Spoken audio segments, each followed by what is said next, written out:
Welcome to your cozy corner of calm. Here, you'll find gentle stories and the soothing sound of rain, created to help you unwind, ease your thoughts, and drift peacefully into sleep. If this space brings you comfort, consider subscribing so you'll always have a quiet place to return to. Now, make yourself comfortable, close your eyes, and let tonight's story carry you gently into rest. Saturday. I'm almost a whole day old now. I arrived yesterday. That is as it seems to me, and it must be so. For if there was a day before yesterday, I was not there when it happened, or I should remember it. It could be, of course, that it did happen, and that I was not noticing. Very well. I will be very watchful now, and if any day before yesterday's happen, I will make a note of it. It will be best to start right and not let the record get confused, for some instinct tells me that these details are going to be important to the historian someday, for I feel like an experiment. I feel exactly like an experiment. It would be impossible for a person to feel more like an experiment than I do. And so I am coming to feel convinced that that is what I am. An experiment. Just an experiment. Nothing more. Then if I am an experiment, am I the whole of it? No, I think not. I think the rest of it is part of it. I am the main part of it, but I think the rest of it has its share in the matter. Is my position assured, or do I have to watch it and take care of it? The latter, perhaps. Some instinct tells me that eternal vigilance is the price of supremacy. Well, that is a good phrase, I think, for one so young.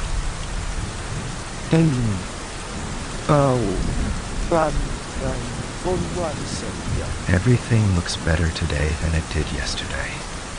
In the rush of finishing up yesterday, the mountains were left in a ragged condition, and some of the plains were so cluttered with rubbish and remnants that the aspects were quite distressing. Noble and beautiful works of art should not be subjected to haste, and this majestic new world is indeed a most noble and beautiful work, and certainly marvelously near to being perfect, notwithstanding the shortness of the time. There are too many stars in some places and not enough in others, but that can be remedied presently, no doubt. The moon got loose last night and slid down and fell out of the scheme. A very great loss. It breaks my heart to think of it. There isn't another thing among the ornaments and decorations that is comparable to it for beauty and finish. It should have been fastened better. If we can only get it back again. But of course, there is no telling where it went to. And besides, whoever gets it will hide it. I know it because I would do it myself. I believe I can be honest in all other matters, but I already begin to realize that the core and center of my nature is love of the beautiful, a passion for the beautiful, and that it would not be safe to trust me with a moon that belonged to another person and that person didn't know I had it. I could give up a moon that I found in the daytime, because I should be afraid someone was looking. But if I found it in the dark, I'm sure I should find some kind of an excuse for not saying anything about it. For I do love moons. They are so pretty and so romantic. I wish we had 5 or 6.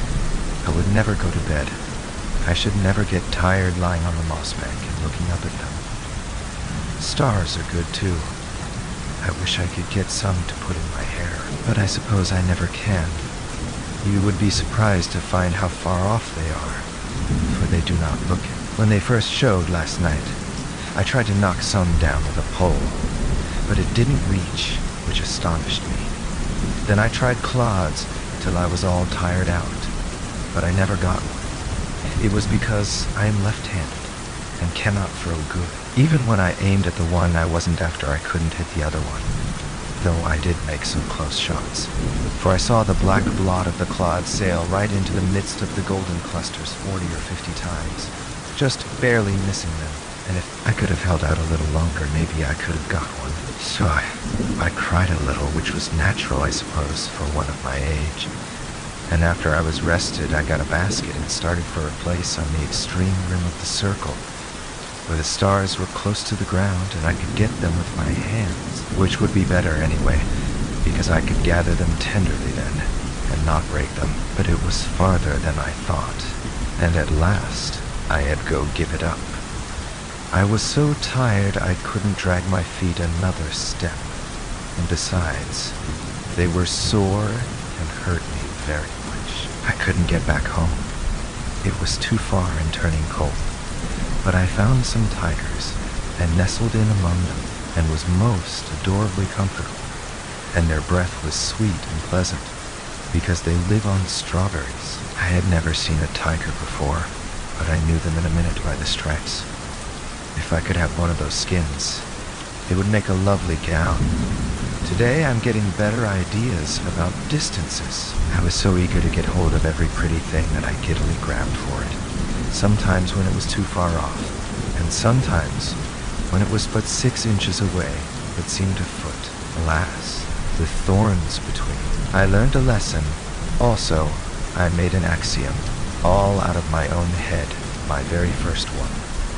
The scratched experiment shuns the thorn. I think it is a very good one for one so young. I followed the other experiment around yesterday afternoon, at a distance to see what it might be for, if I could. But I was not able to make out. I think it is a man. I had never seen a man, but it looked like one. And I feel sure that that is what it is.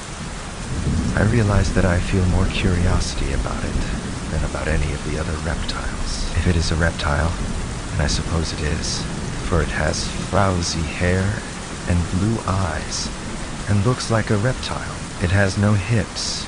It tapers like a carrot. When it stands, it spreads itself apart like a derrick. So I think it is a reptile, though it may be architecture. Guthrie, I was afraid of it at first, and started to run every time it turned around, for I thought it was going to chase me. But by and by, I found it was only trying to get away. So after that, I was not timid anymore, but tracked it along, severally,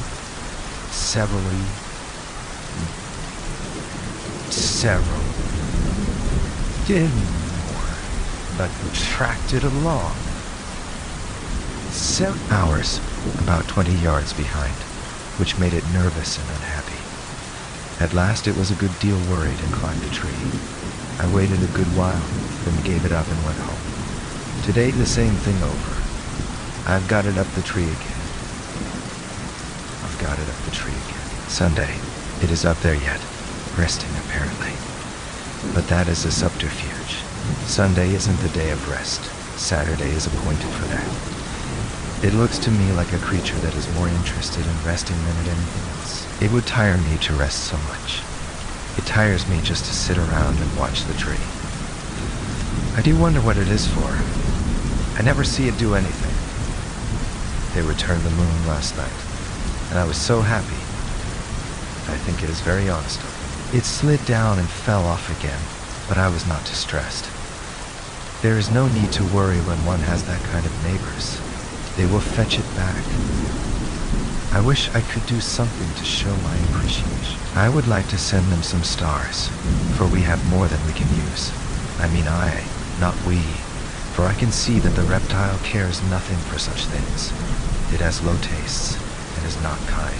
When I went there yesterday evening in the gloaming, it had crept down and was trying to catch the little speckled fishes that play in the pool, and I had to clod it to make it go up the tree again and let them alone. I wonder if that is what it is for. Hasn't it any heart? Hasn't it any compassion for those little creatures? Can it be that it was designed and manufactured for such ungentle work? It has the look of it. One of the clods took it back of the ear, and it used language. It gave me a thrill, for it was the first time I had ever heard speech, except my own. I did not understand the words, but they seemed expressive, or odd. When I found it could talk, I felt a new interest in it, for I love to talk. I talk all day, and in my sleep too, and I am very interesting. But if I had another to talk to, I could be twice as interesting, and would never stop, if desired. If this reptile is a man, it isn't an it, is it? That wouldn't be grammatical, would it? I think it would be he. I think so. In that case, one would parse it thus. Nominative, he. Dative, him. Possessive, Well, I will consider it a man and call it he, till it turns out to be something else. This will be handier than having so many uncertainties. Next week Sunday, all the week I tagged around after him and tried to get acquainted. I had to do the talking because he was shy, but I didn't mind it. He seemed pleased to have me around, and I used the sociable way a good deal because it seemed to flatter him to be included. Wednesday, we are getting along very well indeed now, and getting better and better acquainted. He does not try to avoid me anymore, which is a good sign, and shows that he likes to have me with him. That pleases me, and I study to be useful to him in every way I can, so as to increase his regard. During the last day or two, I have taken all the work of naming things off his hands, and this has been a great relief to him, for he has no gift in that line, and is evidently very grateful. He can't think of a rational name to save him, but I do not let him see that I am aware of his defect. Whenever a new creature comes along, I name it before he has time to expose himself by an awkward silence. In this way, I have saved him many embarrassments. I have no defect like this. The minute I set eyes on an animal, I know what it is. I don't have to reflect a moment. The right name comes out instantly, just as if it were an inspiration, as no doubt it is. For I am sure it wasn't in me half a minute before. I seem to know just by the shape of the creature and the way it acts what animal it is. When the dodo came along, he thought it was a wildcat. I saw it in his eye, but I saved him. And I was careful not to do it in a way that could hurt his pride. I just spoke up in a quite natural way of pleasing surprise, and not as if I was dreaming of conveying information, and said, "Well, I do declare if there isn't the dodo," I explained, without seeming to be explaining how I know it for a dodo. And although I thought maybe he was a little piqued that I knew the creature when he didn't, it was quite evident that he admired me. That was very agreeable, and I thought of it more than once with gratification before I slept. How little a thing can make us happy when we feel that we have earned it. At 5 Thursday, my first sorrow. Yesterday he avoided me, and seemed to wish I would not talk to him. I could not believe it, and thought there was some mistake, for I loved to be with him, and loved to hear him talk, and so how could it be that he could feel unkind toward me when I had not done anything? But at last it seemed true, so I went away, and sat lonely in the place where I first saw him in the morning. That we were made, and I did not know what he was, and was indifferent about him. But now it was a mournful place, and every little thing spoke about him, and my heart was very sore. I did not know why very clearly, for it was a new feeling. I had not experienced it before, and it was all a mystery, and I could not make it out. But when night came, I could not bear the lonesomeness, and went to the new shelter which he has built, to ask him what I had done that was wrong, and how I could mend it and get back his kindness again. But he put me out in the rain, and it was my naivety. That naivety was first sorrow. Sunday, it is pleasant again now, and I'm happy. But those were heavy days. I do not think of them when I can help it. I tried to get him some of those apples, but I cannot learn to throw straight. I failed, but I think the good intention pleased him. They are forbidden, and he says I shall come to harm. But so I come to harm through pleasing him. Why shall I care for that harm? Monday. This morning I told him my name, hoping it would interest him. But he did not care for it. It is strange. If he should tell me his name, I would care. I think it would be pleasanter in my ears than any other sound. He talks very little. Perhaps it is because he is not bright, and is sensitive about it and wishes to conceal it. It is such a pity that he should feel so, for brightness is nothing. It is in the heart that the values lie. I wish I could make him understand that a loving good heart is riches, and riches enough, and that without it intellect is poverty. Although he talks so little, he has quite a considerable vocabulary. This morning, he used a surprisingly good word. He evidently recognized himself that it was a good one, for he worked in and twice afterward, casually. It was good casual art. Still, it showed that he possesses a certain quality of perception. Without a doubt, that seed can be made to grow, if cultivated. It was 6 down. Where did he get that word? I do not think I have ever used it.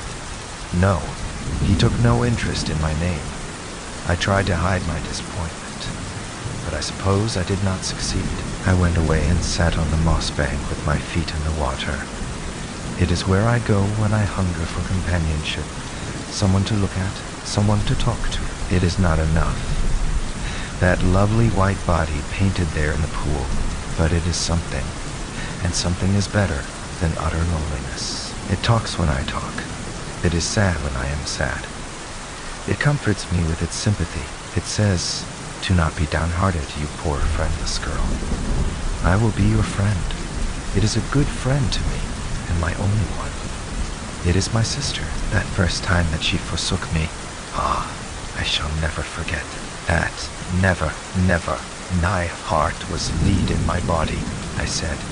She was all I had, and now she is gone. In my despair, I said, "Break my heart.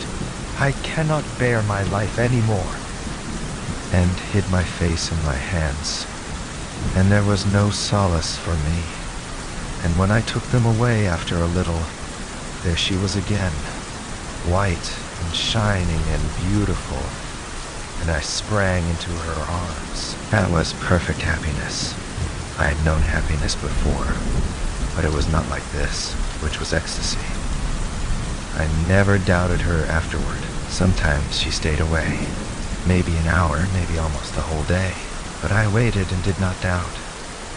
I said, "She is busy," or "She has gone on a journey, but she will come," and it was so. She always did. At night, she would not come if it was dark, for she was a timid little thing, but if there was a moon, she would come. I am not afraid of the dark, but she is younger than I am. She was born after I was. Many and many are the visits I have paid her. She is my comfort and my refuge when my life is hard, and it is mainly that. Tuesday, all the morning I was at work improving the estate, and I purposely kept away from him in the hope that he would get lonely and come. But he did not. 7 time. At noon I stopped for the day and took my recreation by flitting all about with the bees and the butterflies and reveling in the flowers, those beautiful creatures that catch the smile of God out of the sky and preserve it. I gathered them and made them into wreaths and garlands and clothed myself in them while I ate my luncheon apples, of course. Then I sat in the shade and wished and waited, but he did not come. But no matter. Nothing would have come of it, for he does not care for flowers. He called them rubbish, and cannot tell one from another, and thinks it is superior to feel like that. He does not care for me.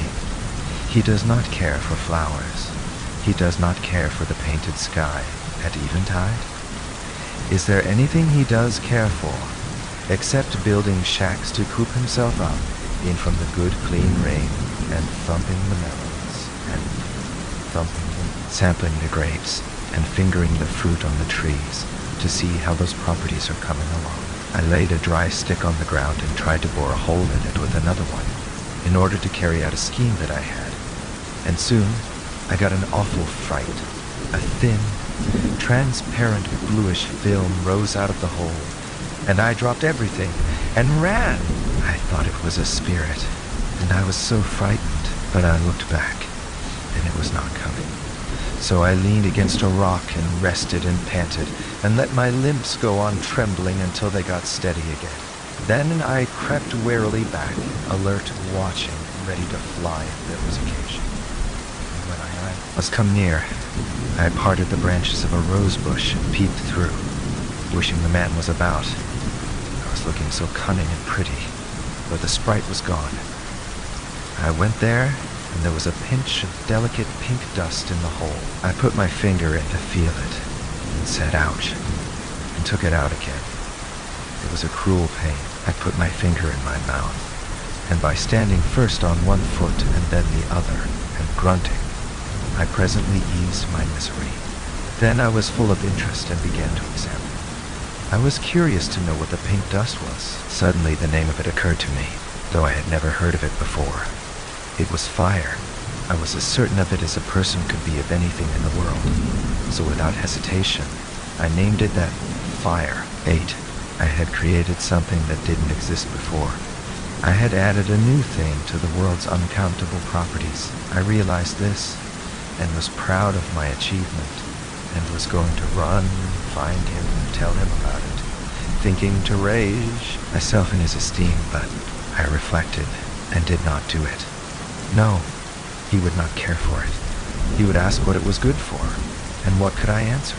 For if it was not good for something, but only beautiful, merely beautiful. So I sighed and did not go, for it wasn't good for anything. It could not build a shack. It could not improve melons. It could not hurry a fruit crop. It was useless. It was a foolishness and a vanity. He would despise it and say cutting words. But to me, it was not despicable. I said, "Oh, you fire, I love you, you dainty pink creature, for you are beautiful. That is enough," and was going to gather it to my breast, but refrained. Then I made another maxim out of my head, though it was so nearly like the first one that I was afraid it was only a plagiarism. The burnt experiment shuns the fire. I wrought again, and when I had made a good deal of fire dust, I emptied it into a handful of dry brown grass, intending to carry it home and keep it always and play with it. But the wind struck it, and it sprayed up and spat out at me fiercely, and I dropped it and ran. When I looked back, the blue spirit was towering up and stretching and rolling away like a cloud, and instantly I thought of the name of it, smoke. Though, on my word, I had never heard of smoke before. Soon brilliant yellow and red flares shot up through the smoke, and I named them in an instant, flames. And I was right too, though these were the very first flames that had ever been in the world. They climbed the trees, then flashed splendidly in and out of the vast and increasing volume of tumbling smoke, and I had to clap my hands and laugh and dance in my rapture. It was so new and strange and so wonderful and so beautiful. He came running and stopped and gazed and said not a word for many minutes. Then he asked what it was. It was too bad that he should ask such a direct question. I had to answer it, of course, and I did. I said it was fire, if it annoyed him that I should know, and he must ask. That was not my fault. I had no desire to annoy him. After a pause, he asked, "How did it come?" On 9, another direct question, and it also had to have a direct answer. I made it. The fire was traveling farther and farther on. He went to the edge of the burned place and stood looking down and said, "What are these?" "Fire coals." He picked up one to examine it, but changed his mind and put it down again. Then he went away. Nothing interests him. But I was interested. There were ashes, gray and soft and delicate, pretty. I knew what they were at once. And the embers, I knew the embers too. I found my apples and raked them out, and was glad. For I am very young and my appetite is active. But I was disappointed. They were all burst open and spoiled. Spoiled apparently, but it was not so. They were better than raw ones. Fire is beautiful. Someday it will be useful, I think. Friday. I saw him again for a moment, last Monday at nightfall. But only for a moment. I was hoping he would praise me for trying to improve the estate, for I had meant well and had worked hard. But he was not pleased, and turned away and left me. He was also displeased on another account. I tried once more to persuade him to stop going over the falls. That was because the fire had revealed to me a new passion, quite new, and distinctly different from love, grief, and those others which I had already discovered. fear, and it is horrible. No, I wish I had never discovered it. It gives me dark moments. It spoils my happiness. It makes me shiver and tremble and shudder. But I could not persuade him, for he has not discovered fear yet, and so he could not understand me. Extract from Adam's diary. Perhaps I ought to remember that she is very young, a mere girl, and make allowances. She is all interest, eagerness, vivacity. The world is to her a charm, a wonder, a mystery, a joy. She can't speak for delight when she finds a new flower. She must pet it and caress it and smell it and talk to it and pour out endearing names upon it. Dead, and she is color mad. Brown rocks, yellow sand, gray moss, green foliage, blue sky, the pearl of the dawn, the purple shadows on the mountains, the golden islands floating in crimson seas at sunset, the pallid moon sailing through the shredded cloud rack, the star jewels glittering in the wastes of space. None of them is of any practical value, so far as I can see. But because they have color and majesty, that is enough for her, and she loses her mind over them. If she could quiet down and keep still a couple minutes at a time, it would be a reposeful spectacle. In that case, I think I could enjoy looking at her. Indeed, I am sure I could, for I am coming to realize that she is a quite remarkably comely creature, lithe, slender, trim, rounded, shapely, nimble, graceful. And once when she was standing, marble white and sun-drenched on a boulder, with her young head tilted back and her hand shading her eyes, watching the flight of a bird in the sky, I recognized that she was beautiful. Monday noon. If there is anything on the planet that she is not interested in, it is not in my list. There are animals that I am indifferent to, but it is not so with her. She has no discrimination. She takes to all of them. She thinks they are all treasures. Every new one is welcome. When the mighty Brontosaurus came striding into camp, she regarded it as an acquisition. I considered it a calamity. That is a good sample of the lack of harmony that prevails in our views of things. She wanted to domesticate it. I wanted to make it a present of the homestead and move out. She believed it could be tamed by kind treatment and would be a good pet. I said a pet 21 feet high and 8 feet long would be no proper thing to have about the place, because even with the best intentions and without meaning any harm, it could sit down on the house and mash it. For anyone could see by the look of its eye that it was absent-minded. Still, her heart was set upon having that monster, and she couldn't give it up. She thought we could start a dairy with it, and wanted me to help milk it, but I wouldn't. It was too risky. The sex wasn't right, and we hadn't any ladder anyway. Then she wanted to ride it and look at the scenery. 30 or 40 feet of its tail was lying on the ground, like a fallen tree, and she thought she could climb it. But she was mistaken. When she got to the steep place, it was too slick and down she came. Would have hurt herself but for me. And was she satisfied now? No. Nothing ever satisfies her but demonstration. Untested theories are not in her line, and she won't have them. It is the right spirit. I concede it. It attracts me. I feel the influence of it. If I were with her more, I think I should take it up myself. Well, she had one theory remaining about this colossus.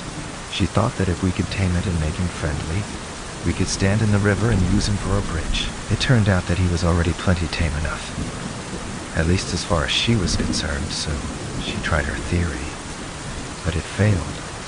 Every time she got him properly placed in the river and went ashore to cross over him, he came out and followed her, around like a pet mountain, like the other animals. They all do that. Friday, Tuesday, Wednesday, Thursday, and today, all without seeing him. It is a long time to be alone still. It is better to be alone than unwelcome. I had to have company. I was made for it, I think. So I made friends with the animals. They are just charming, and they have the kindest disposition and the politest ways. They never look sour. They never let you feel that you are intruding. They smile at you and wag their tail if they've got one, and they're always ready for a romp, or an excursion, or anything you want to propose. I think they are perfect gentlemen. All these days we have had such good times, and it hasn't been lonesome for me, ever. Lonesome? No, I should say not. Why, there's always a swarm of them around sometimes. As much as 4 or 5 acres. You can't count them. And when you stand on a rock in the midst and look out over the furry expanse, it is so mottled and splashed and gay with color and frisky, sheen sun flash, and so rippled with stripes that you might think it was a lake, only you know it isn't. And there's storms of sociable birds and hurricanes of whirring wings. And when the sun strikes all that feathery commotion, you have a blazing up of all the colors you can think of. Enough to put your eyes out. We have made long excursions, and I have seen a great deal of the world, almost all of it, I think. And so, I am the first traveler, and the only one. When we are on the march, it is an imposing sight. There's nothing like it anywhere. For comfort, I ride a tiger or a leopard because it is soft and has a round back that fits me, and because they are such pretty animals. But for long distance, or for scenery, I ride the elephant. He hoists me up with his trunk, but I can get off myself. When we are ready to camp, he sits and I slide down the back way. The 11 birds and animals are all friendly to each other, and there are no disputes about anything. They all talk, and they all talk to me, but it must be a foreign language, for I cannot make out a word they say. Yet they often understand me when I talk back, particularly the dog and the elephant. It makes me ashamed. It shows that they are brighter than I am, for I want to be the principal experiment myself, and I intend to be too. I have learned a number of things, and I'm educated now, but I wasn't at first.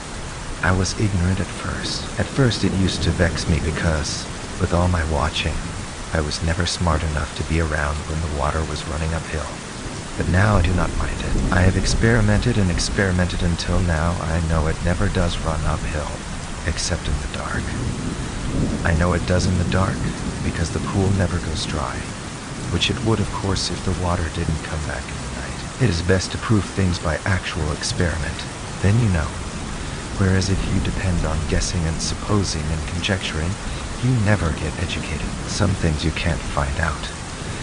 But you will never know you can't by guessing and supposing. No, you have to be patient and go on experimenting till you find out that you can't find out. And it is delightful to have it that way. It makes the world so interesting. If there wasn't anything to find out, it would be dull. Even trying to find out and not finding out is just as interesting as trying to find out and finding out. And I don't know, but more so. So, the secret of the water was a treasure until I got it.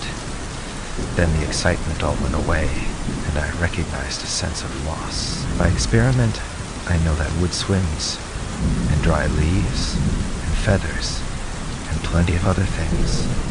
Therefore, by all that cumulative evidence, you know that a rock will swim. But you have to put up with simply knowing it, for there isn't any way to prove it up to now. But I shall find a way, then that excitement will go. Such things make me sad, because by and by, when I have found out everything, there won't be any more excitements. And I do love excitement so. The other night, I couldn't sleep for thinking about it. Well, 12, at first I couldn't make out what I was made for, but now I think it was to search out the secrets of this wonderful world and be happy, and thank the giver of it all for devising it. I think there are many things to learn yet. I hope so. And by economizing and not hurrying too fast, I think they will last weeks and weeks. I hope so. When you cast up a feather, it sails away on the air and goes out of sight. And you throw up a clod and it doesn't. It comes down every time. I've tried it and tried it, and it is always so. I wonder why it is. Of course it doesn't come down, but why should it seem to? I suppose it is an optical illusion. I mean, one of them is. I don't know which one. It may be the feather. It may be the clod. I can't prove which it is.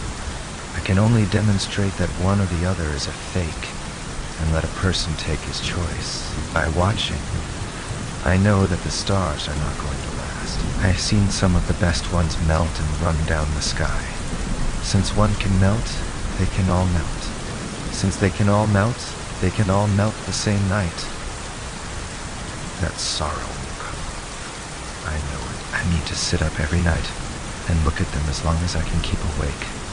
And I will impress those sparkling fields on my memory, so that by and by, when they are taken away, I can, by my fancy, restore those lovely myriads to the black sky, and make them sparkle again, and double them by the blur of my tears.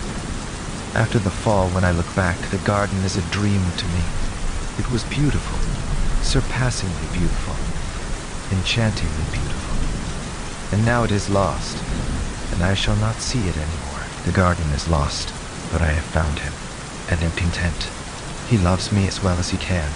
I love him with all the strength of my passionate nature, and this, I think, is proper to my youth and sex.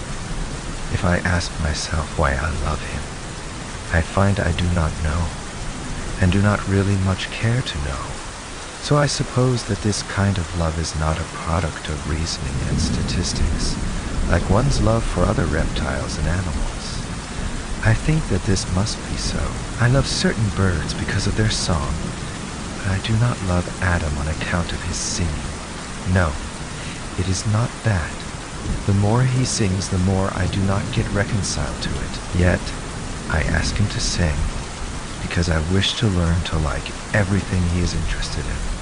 I am sure I can learn, because at first I could not stand it, but now I can. It sours the milk, but it doesn't matter. I can get used to that kind of milk. 13. It is not on account of his brightness that I love him. No, it is not that. He is not to blame for his brightness, such as it is, for he did not make it himself. He is as God make him, and that is sufficient. There was a wise purpose in it, that I know. In time it will develop, though I think it will not be sudden. And besides, there is no hurry. He is well enough just as he is. It is not on account of his gracious and considerate ways and his delicacy that I love him. No, he has lacks in this regard, but he is well enough just so, and is improving. It is not on account of his industry that I love him. No, it is not that. I think he has it in him, and I do not know why he conceals it from me. It is my only pain.